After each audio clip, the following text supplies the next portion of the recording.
Good day and welcome back to another DBZ Dokkan video. In this video, we're going to be taking a look at the Dark Dragon Ball Boost Saiyan and basically how good he is in DBZ Dokkan Battle. Now this guy has one hell of a passive and he is working a little bit better than what I think people thought he would be.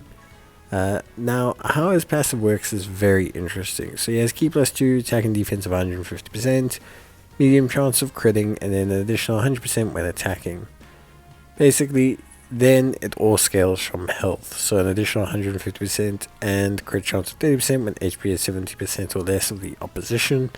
Additional 150% and 30% crit chance from attacking if HP is 40% or less.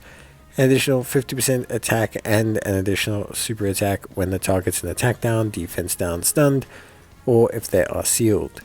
Now he reduces damage by a flat 40% but gets additional damage reduction based on the same conditions as his additional attack and crit. The big thing with this guy that is different to how I think a lot of people thought he functions, his passives can change mid-fight. So for example, what I mean by that is sometimes you have units that have health requirements like Golden Freezer, where if that health requirement is not met at the start of the turn, the unit will not activate that health requirement, even if they heal up during the course of the turn. So like AGL Golden Freezer, he has 80% damage reduction, but it only kicks in if his health is above 40%. If you enter the turn and your health is 39% and you gain health, it doesn't matter, your health was 39% at the start of the turn. The Dragon Ball Boost does not work like that in any way, shape or form. His passive kicks in based on the enemy's health.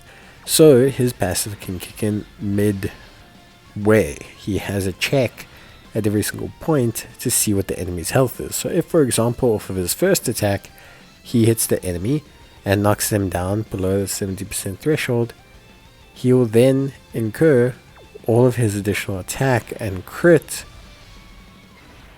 on that enemy.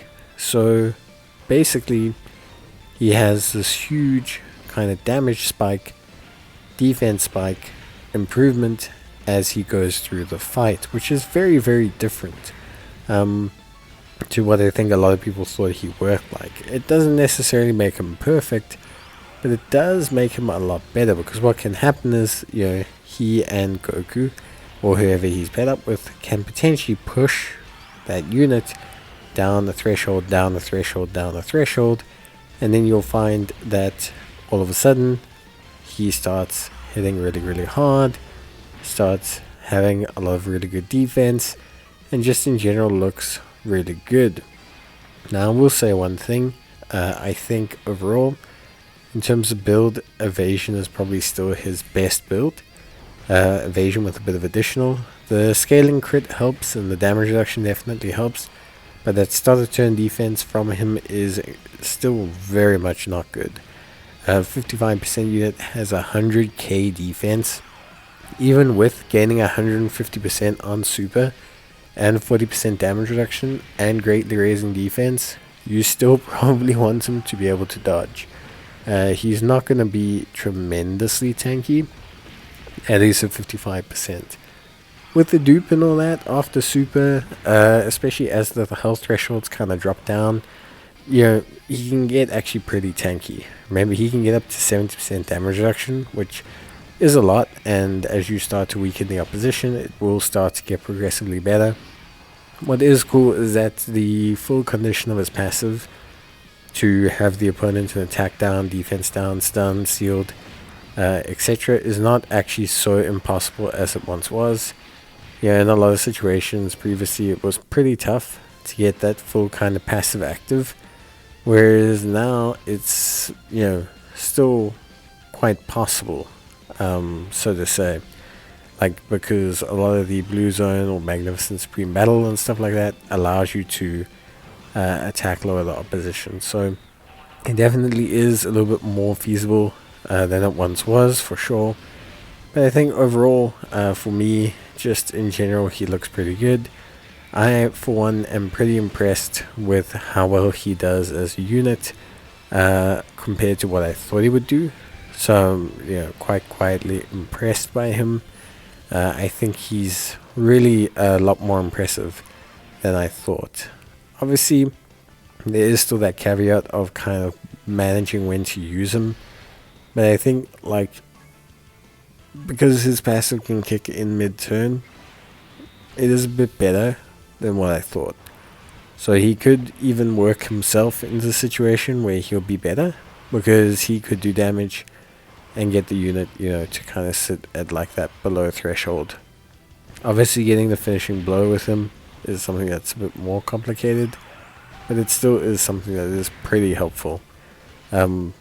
If you can get it done, obviously. Without being able to get it done, it is a little bit more difficult, but it is possible. It's not impossible to do. It's definitely something you can do. There's quite a lot of multi-stage fights now, so it's not like there's a lot of single target fights or anything. So yeah, I think, for me, ultimately at the end of the day, you can probably get everything working fine without having too much of an issue. So yeah. With that being said, I do think he looks really solid. His link set's not too bad either. It's quite good. It's quite set. It's got obviously Prepare for Battle, Super Saiyan, Saiyan Warrior Race. So it's got like a decent subset of links that you can use to kind of get everything going. Get enough ki, get enough this, get enough that.